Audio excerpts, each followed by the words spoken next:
Okay, now let's move on to the first ball handling drill. The first ball handling drill I want to share with you guys today is called the backup drill. This is a full court drill that uses pylons or cones as imaginary defenders. The reason why I like this drill is because so many times I see players getting trapped way too easily. Their main problem is that they simply don't know how to use the backup dribble to their advantage. When your player sees a trap or double team coming, they should perform a backup dribble to create additional space between them and the defenders. What this does is that it allows your players to regroup and rescan the court for an open player. The backup dribble also enables your players to keep their dribble. The last thing you want to do is pick up your dribble, because the moment you do that, the defense will simply smother your player and make it extremely difficult for them to make a good pass.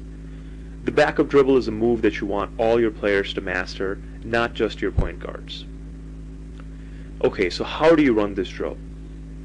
We'll start by placing cones as shown in the diagram.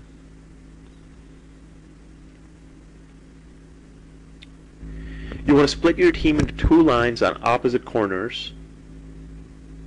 As you see in the diagram, players 1 and 2 are in this corner, and players 3 and 4 are in the opposite corner. Let's start by demonstrating using player 1. So player 1 starts with a speed dribble to the first pylon.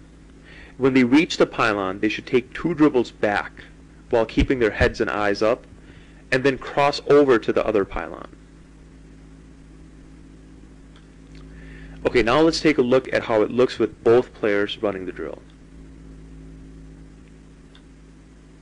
As you see, players 1 and 3 start with the speed dribble. Then they perform the backup dribble. Then the crossover move towards the other pylon. Then again they speed dribble towards the far pylon on the opposite side of the court. Then again they perform the backup dribble and crossover moves, and finish the drill off with a strong layup and end up at the end of the opposite line. So player 1 would now go behind player 4, and player 3 would go behind player 2. To keep this drill moving nicely, have the other set of players go as soon as the player in front of them crosses half court. Pay close attention to your players. Make sure that they're not just going through the motions.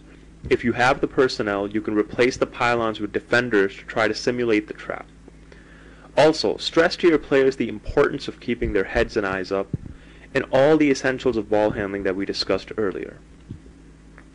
One last time, let's see this drill being run at full speed.